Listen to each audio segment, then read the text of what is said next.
BRS ముఖ్య నాయకుల మీద హరీష్ రావు మీద కవిత కామెంట్స్ నేపథ్యంలో ఇప్పటికే కాక మీద ఉన్న గులాబీ రాజకీయాలు ఇప్పుడు నెక్స్ట్ స్టేజ్కి చేరబోతున్నాయా? ఈ వేడి మరింత పెరగబోతోందా అంటే అవుననే అనొచ్చు. ఎందుకంటే హరీష్ రావు విదేశాల్లో ఉన్నారు. దీనికి సంబంధించి ఇప్పటి వరకు ఏమీ రెస్పాండ్ అవ్వలేదన్న విషయం మనకు తెలిసిందే. బీఆర్ఎస్ సైతం ఏమీ మాట్లాడలేదు, కేవలం సస్పెండ్ చేసి ఊరుకున్నారు. ఇప్పుడు హరీష్ రావు స్వదేశానికి తిరిగి వచ్చారు, హైదరాబాద్ తిరిగి వచ్చారు. వచ్చి రాగానే కవిత మీద కీలక వ్యాఖ్యలు చేశారు.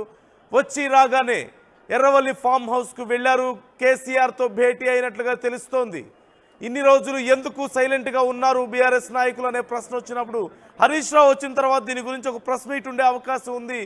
ఖచ్చితంగా కీలక వ్యాఖ్యలు ఉండబోతున్నాయి, సమాధానాలు ఉండబోతున్నాయి కవిత వ్యాఖ్యలకు అంటూ అందరూ అనుకుంటున్నారు. ఈ నేపథ్యంలో ఇప్పుడు ఏం జరగబోతోంది? కవిత కామెంట్స్పై ఇప్పటికే హరీష్ రావు రియాక్ట్ అయ్యారు. తెలంగాణ ద్రోహం నుంచి రాష్ట్రాన్ని కాపాడుకుంటామన్నారు. కవిత సొంతంగా తనపై ఆరోపణలు చేయలేదని కొందరు నాయకులు, పార్టీలు చేసిన ఆరోపణలే కవిత కూడా చేశారంటున్నారు. కవితకు నేనేంటో తెలుసు అంటున్నారు. తనపై చేసినటువంటి ఆరోపణలకు ఆమె విజ్ఞతకే వదిలేస్తున్నానంటున్నారు. స్వరాష్ట్ర సాధనలో తన పోరాటం ప్రజలకు తెలుసంటూ హరీష్ రావు గుర్తు చేస్తున్నారు. బీఆర్ఎస్ మళ్ళీ అధికారంలోకి వస్తుందని ఈ నేపథ్యంలో లండన్ నుంచి ఇందాకే హైదరాబాద్కి వచ్చిన హరీష్ కామెంట్స్ చేస్తున్నారు. శంషాబాద్ ఎయిర్పోర్ట్ నుంచి నేరుగా ఎర్రవల్లి ఫామ్ హౌస్కు హరీష్ వెళ్ళారు. కేసీఆర్, కేటీఆర్తో హరీష్ కీలక భేటీ జరుగుతున్నట్లుగా తెలుస్తోంది. వచ్చి రాగానే ఇప్పటికే పార్టీ యాక్షన్ తీసుకున్న తర్వాత కూడా ప్రత్యేకంగా ఇంత అర్లీ మార్నింగ్ వచ్చి రాగానే ఎందుకు కేసీఆర్తో భేటీ అవ్వాలి హరీష్, ఎందుకు కేటీఆర్ భేటీ అవ్వాలి? ఏదైనా ఇంకా దీనికి సంబంధించి మరిన్ని చర్యలు ఉండబోతున్నాయా? ఇంకా ఏదైనా ప్రక్షాళన ఉండబోతుందా? ఇంకా ఏదైనా కీలకమైన వ్యాఖ్యలు ఉండే అవకాశం ఉందా? ఇప్పటి వరకు కేసీఆర్ కానీ, కేటీఆర్ కానీ, బీఆర్ఎస్ ముఖ్య నాయకులు కానీ కవితను ఉద్దేశిస్తూ డైరెక్ట్గా ఎవరు విమర్శలు చేసిన వాళ్ళు లేరు. కానీ ఇప్పుడు హరీష్ వచ్చిన తర్వాత హరీష్ దీని గురించి మాట్లాడబోతున్నారా? బీఆర్ఎస్ ముఖ్య నాయకులు దీని గురించి కామెంట్స్ చేయబోతున్నారా? ఒకసారి ముందుగా హరీష్ రావు అసలు ఏం కామెంట్స్ చేశారో చూద్దాం. నా 25 ఏళ్ల రాజకీయ ప్రస్థానం తెలంగాణ ప్రజల ముందు ఒక తెరిచిన పుస్తకం లాంటిది. సరే, గత కొంతకాలంగా మా పార్టీ పైన, అదేవిధంగా నా పైన కొన్ని రాజకీయ పార్టీలు చేస్తున్నటువంటి వ్యాఖ్యలనే వారు కూడా చేయడం జరిగింది. అయితే ఆ వ్యాఖ్యలు వారు ఎందుకు చేశారో అది వారి విజ్ఞతకే నేను వదిలేస్తున్నాను. కేసీఆర్ గారి నాయకత్వంలో గత 2.5 దశాబ్దాల కాలంగా ఒక క్రమశిక్షణ కలిగిన కార్యకర్తగా రాష్ట్ర సాధనలో, రాష్ట్ర అభివృద్ధిలో నేను చూపిన నిబద్ధత, నా పాత్ర అందరికీ తెలిసినటువంటిదే. ఈరోజు రాష్ట్రంలో ఎరువులు దొరకక ఒకవైపు రైతులు గోసపడతా ఉన్నారు, మరొక వైపు వరద ప్రాంతాల ప్రజలు అనేక ఇబ్బందుల్లో ఉన్నారు. కేసీఆర్ గారు దశాబ్ద కాలం ఎంతో కష్టపడి నిర్మించిన వ్యవస్థలను, ఒక్కొక్క వ్యవస్థను ఉద్దేశపూర్వకంగా ఈనాడు రేవంత్ రెడ్డి గారి ప్రభుత్వం కూల్చేటువంటి ప్రయత్నం చేస్తూ ఉంది. సో ఇటువంటి పరిస్థితుల్లో కష్టాల్లో ఉన్న ప్రజల్ని ఆదుకునే విషయంలో, తెలంగాణ ద్రోహుల చేతుల్లో నుంచి ఈ రాష్ట్రాన్ని కాపాడుకునే విషయంలో మా దృష్టి అంతా ఉంటుంది. సో మేము ఈ రాష్ట్ర సాధనలో పోరాటం చేసిన వాళ్ళం, ఈ రాష్ట్రాన్ని కాపాడుకోవడంలో బాధ్యత కలిగిన వాళ్ళం. సో మా సమయాన్ని అంతా కూడా దాని మీదనే మేము వెచ్చిస్తాం. తప్పకుండా కేసీఆర్ గారి నాయకత్వంలో తిరిగి బీఆర్ఎస్ పార్టీని అధికారంలో తెచ్చుకొని ఈ ప్రజలు పడుతున్న కష్టాలను తొలగించడానికి అందరం కలిసికట్టుగా ముందుకు సాగుతాం. నా 25 ఏళ్ల రాజకీయ ప్రస్థానం 25 ఏళ్ల రాజకీయ ప్రస్థానం ప్రజలందరికీ తెలుసు, కవితకి తన గురించి తెలుసు అంటున్నారు హరీష్. అలాగే కేవలం కొంతమంది గతంలో తమ ప్రత్యర్థులు మాట్లాడిన మాటలనే ఇప్పుడు మళ్ళీ కవిత రిపీట్ చేస్తున్నారు అని కూడా చెప్తున్నారు. కానీ వచ్చి రాగానే ఈ విషయం గురించి స్పందించడమే కాదు, ఫామ్ హౌస్కి వెళ్ళారు, కేసీఆర్ని కలిసినట్లుగా తెలుస్తోంది. కేటీఆర్ కూడా అక్కడ ఉన్నారు. కీలకమైన చర్చ జరుగుతున్నట్లుగా సమాచారం అందుతోంది. ఇప్పుడు ప్రత్యేకంగా మళ్ళీ ఏం నిర్ణయాలు తీసుకునే అవకాశం ఉంది? What you think about this? మీరేమనుకుంటున్నారు? ఇంకా ఏదైనా కీలకమైనటువంటి నిర్ణయాలు తీసుకునే అవకాశం ఉందని మీరు అనుకుంటున్నారా? నెక్స్ట్ స్టెప్ బీఆర్ఎస్ నుంచి ఈసారి ఉండబోతోందా? కవిత ఎన్నిసార్లు వ్యాఖ్యలు చేసినా బీఆర్ఎస్ కీలక నాయకులు కేసీఆర్ కానీ కేటీఆర్ కానీ హరీష్ కానీ మరే ఇతర కీలక నాయకులు కవితను ఉద్దేశిస్తూ డైరెక్ట్గా ఎప్పుడు విమర్శించిన పరిస్థితి కానీ కొంచెం హార్ష్గా మాట్లాడినటువంటి రియాక్ట్ అయినటువంటి పరిస్థితి కానీ ఎక్కడ కనిపించలేదు. కానీ ఇప్పుడు ఈ భేటీ ఇంత అర్లీ మార్నింగ్, ఈ భేటీకి కారణం ఏంటి? వచ్చి రాగానే ఇంత అత్యవసర భేటీలో ఏం చర్చిస్తున్నారు? ఇప్పటికే యాక్షన్ తీసుకున్నారు కదా పార్టీ నుంచి, అయినా మరొకసారి ఇంత ఎమర్జెన్సీ భేటీకి కారణం ఏమై ఉండొచ్చు? ఇంకా యాక్షన్ ఏదైనా ఉండబోతుందా? అంటే రియాక్షన్ ఉండబోతుందా? కవిత వ్యాఖ్యలకు బీఆర్ఎస్ నుంచి ఈసారి హరీష్ని ముఖ్యంగా టార్గెట్ చేసిన నేపథ్యంలో బీఆర్ఎస్ నుంచి ఈసారి ఒక స్ట్రాటజిక్ రెస్పాన్స్ ఉండబోతోందా? అంటే హరీష్ రావుని సపరేట్ చేస్తూ కేటీఆర్ని కేసీఆర్ని మాత్రం తన వాళ్ళుగా చెప్తూ మిగతా వాళ్ళని కాదని దొంగలుగా చిత్రీకరిస్తూ కవిత వ్యాఖ్యలు చేసిన నేపథ్యంలో, దొంగలు అంటూ చేసినటువంటి వ్యాఖ్యల నేపథ్యంలో మరి ఈసారి బీఆర్ఎస్ నుంచి ఎలాంటి రెస్పాన్స్ ఉండబోతోంది? ఒక స్ట్రాటజిక్ ఖచ్చితంగా వ్యూహం ఏదో ఉండబోతోంది అనేది మాత్రం క్లియర్గా తెలుస్తోంది. ఈ నేపథ్యంలో ఒక స్ట్రాటజిక్ మూవ్ ఉండబోతోంది అంటూ తెలుస్తోంది. ఖచ్చితంగా ఒక ప్రెస్ మీట్ ఉండే అవకాశం ఉందంటూ సమాచారం అందుతోంది. ప్రెస్ మీట్ పెట్టి కవిత చేసిన వ్యాఖ్యలకు తిరిగి కౌంటర్ ఇచ్చే అవకాశం ఉందంటున్నారు కేసీఆర్, లేదంటే కేటీఆర్, హరీష్. వీళ్ళు తిరిగి మరొకసారి మీడియా ముందుకొచ్చి ఈ అంశం గురించి చర్చించే అవకాశం ఉంది అంటున్నారు. ఆ తర్వాత కూడా పార్టీ యాక్షన్ తీసుకున్న తర్వాత కూడా కవిత వ్యాఖ్యలు కొనసాగుతూనే ఉన్నాయి. ఒక ట్వీట్ కూడా చేశారు, ఇలాంటి నష్టాన్ని నేను ఇంకా 100 రెట్లు భరించడానికి సిద్ధంగా ఉన్నాను అంటూ కూడా కవిత వ్యాఖ్యలు చేయడాన్ని మనం చూసాం. తెలంగాణ ప్రజల కోసం నేను రెడీగా ఉన్నాను ఫైట్ చేయడానికి అంటున్నారు.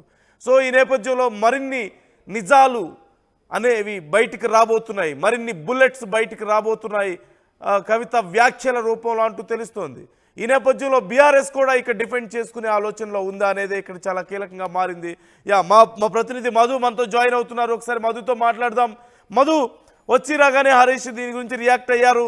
హార్ష్గా రియాక్ట్ అవ్వకపోయినప్పటికీ కూడా నా గురించి ప్రజలకు తెలుసు, కవిత చేసినటువంటి వ్యాఖ్యలు ఇప్పటికే కొంతమంది ప్రత్యర్థుల నుంచి వచ్చినవే, కొత్తవేం కాదు అని చెప్పి మాట్లాడుతున్నారు. సో వచ్చి రాగానే కేసీఆర్తో భేటీ అయినట్లుగా తెలుస్తుంది. ఈ అత్యవసర భేటీని ఎలా చూడాలి?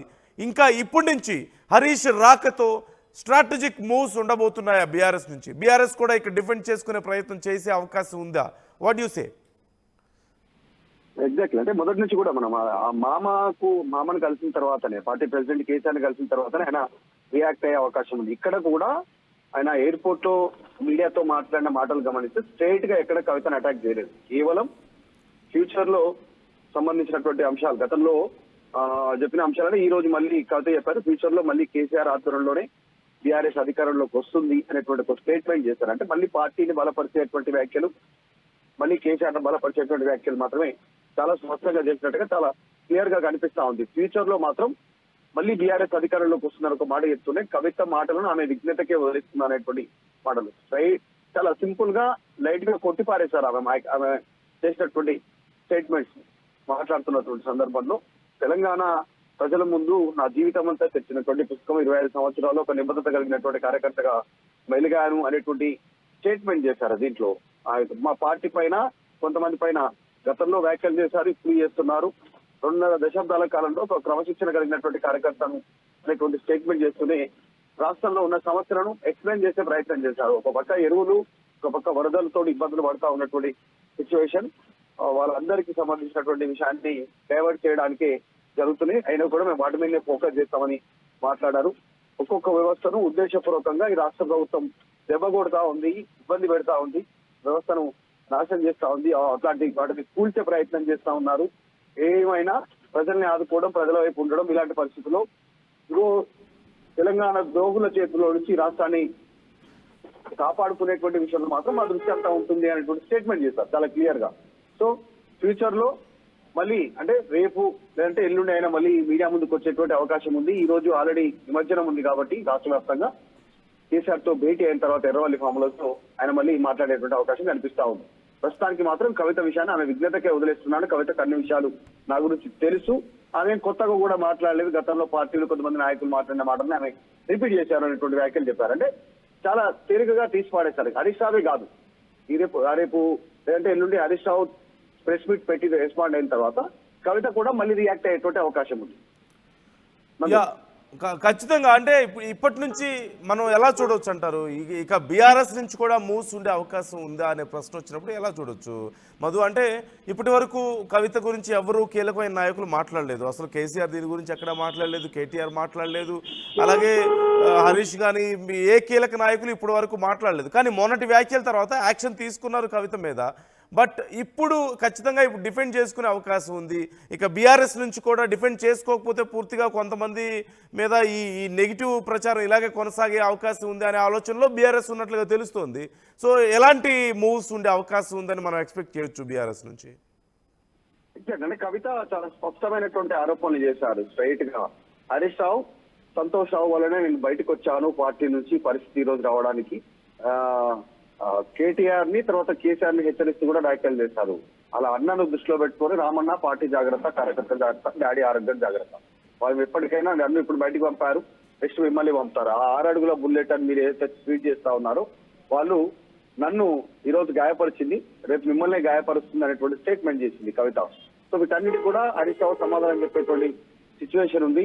మొదటి నుంచి పార్టీలో ఆయన హరీష్ రావు లేరు అనేటువంటి వ్యాఖ్యలు కూడా ఎమ్మెల్సీ కవిత చేశారు. పార్టీని చీల్చి హస్తగతం చేసుకోవాలని చూస్తా ఉన్నారు, బీజేపీలో టచ్ లో ఉన్నారు హరీష్ రావు అనేటువంటి ఒక బిగ్గెస్ట్ అలిగేషన్ కూడా కవిత చేశారు. దాంతో పాటు హరీష్ రావు ఈ రోజు నాకు గాయం చేశారు, నెక్స్ట్ ఫ్యూచర్ లో కేసీఆర్ కేటీఆర్లకు కూడా గాయం చేయబోతా ఉంది అనేటువంటి ఆ బుల్లెట్ అనేటువంటి స్టేట్మెంట్ చేశారు కవిత చేసినటువంటి స్టేట్మెంట్. సో వీటన్నిటి కూడా ఆయన ఆన్సర్ ఇవ్వాల్సినటువంటి అవసరం ఉంది, ఎక్స్ప్లెయిన్ చేసుకోవాల్సినటువంటి అవసరం ఉంది. కేవలం కొద్ది మాటల్లోనే ఆమె విజ్ఞతకే వదిలేస్తున్నానంటూ మాటలను మాత్రం అంత అంటే క్యాడర్ రిసీవ్ చేసుకునేటువంటి సిచ్యువేషన్ లేదు. ఇప్పటికే సోషల్ మీడియాలో కవితను టార్గెట్ చేస్తున్నారు కాబట్టి కేసీఆర్ తో భేటీ తర్వాత మాత్రం హరీష్ రావు పూర్తి స్థాయి మీడియా సమావేశం ఏర్పాటు చేసే అవకాశం కనిపిస్తా ఉంది. Right. Thank you Madhu, thanks for the details. మొత్తం మీద కేసీఆర్ తో భేటీ అనంతరం మరొకసారి ప్రెస్ మీట్ ఉండే అవకాశం ఉన్నట్లుగా తెలుస్తుంది. తన మీద కవిత చేసినటువంటి వ్యాఖ్యలు డైరెక్ట్గా తన పేరు ప్రస్తావిస్తూ కాళేశ్వరం అంతా కూడా అవినీతికి పాల్పడ్డారంటూ వ్యాఖ్యలు చేసిన నేపథ్యంలో తాను విదేశాల్లో ఉండి ఇప్పటి వరకు రెస్పాండ్ అవ్వలేదు. బీఆర్ఎస్ పార్టీ నుంచి మాత్రం యాక్షన్ కనిపించింది. ఓవైపు హరీష్కి మద్దతుగా బీఆర్ఎస్ నిలవడాన్ని మనం చూడొచ్చు, మరోవైపు కవిత మీద యాక్షన్ తీసుకున్నటువంటి పరిస్థితులు కూడా మనం చూసాం. ఇప్పుడు హరీష్ తిరిగి వచ్చిన నేపథ్యంలో వచ్చి రాగానే వ్యాఖ్యలు చేశారు, కానీ కొంచెం బ్యాలెన్స్డ్గానే మాట్లాడారు. ఎక్కడా కూడా చాలా హార్ష్గా రియాక్ట్ అయ్యే ప్రయత్నం చేయలేదు, డైరెక్ట్ కౌంటర్ ఇచ్చే ప్రయత్నం పెద్దగా చేయలేదు. ఇప్పుడు కేసీఆర్తో భేటీ తర్వాత మాత్రం అలా ఉండదు ఖచ్చితంగా అనే అభిప్రాయాలు వ్యక్తమవుతున్నాయి.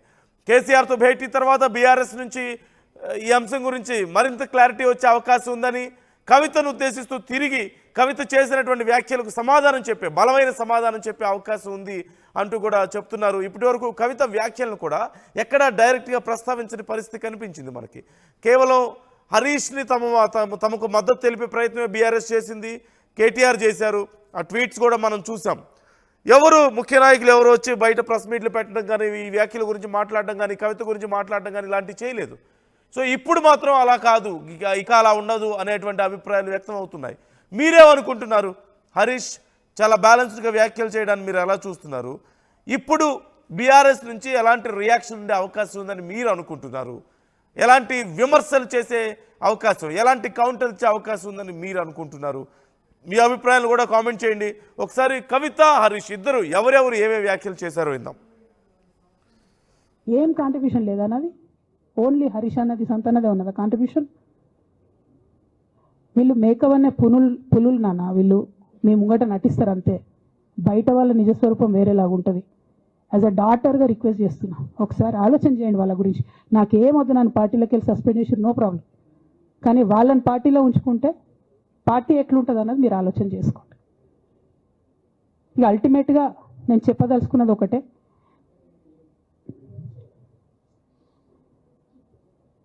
కలికాలం కాబట్టి అబద్ధాలు చెప్పేటోళ్ళది మోసం చేసేటోళ్ళది నడుస్తుంది. టెంపరీగా వాళ్ళది నడుస్తున్నది, వాళ్ళది నడిచింది, విజయం సాధించారు కాబట్టి ఇవాళ సస్పెన్షన్ నాకు వచ్చింది. బట్ నేను ఇదివరకు చెప్పినా మళ్ళీ చెప్తున్నా, నేను కర్మ సిద్ధాంతాన్ని నమ్ముతా. ఖచ్చితంగా ఇంతకు ఇంత దేవుడు వాళ్ళ కాంగ్రెస్ పార్టీతో రేవంత్ రెడ్డి కొట్లాడుతున్నాం కాబట్టి మా మీదనేమో కుట్రలు జరుగుతాయి, మా మీదనేమో కేసులు పెడతారు.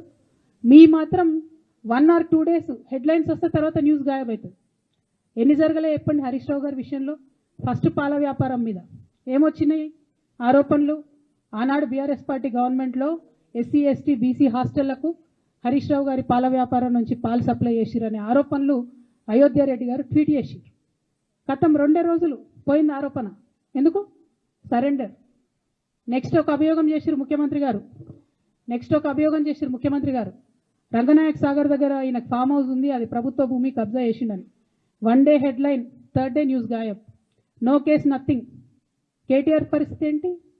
ఎన్ని కేసులు పెట్టిరు కేటీఆర్ అన్న మీద? ఎన్నిసార్లు పిలిచిండు విచారణకు? ఇవన్నీ పక్కన పెడదాం. నిన్నటి లేటెస్ట్ ఇష్యూ మాట్లాడదాం. కాళేశ్వరం కానీ ఇంకోటి కానీ ఏ ప్రభుత్వంలో అయినా పొలిటికల్ పాలసీ చేసేవాళ్ళు, విధానపరమైన నిర్ణయాలు తీసుకునే వాళ్ళు ముఖ్యమంత్రులు ఉంటారు. కింద ఉన్నటువంటి మంత్రులు దాన్ని ఎగ్జిక్యూట్ చేయాలి.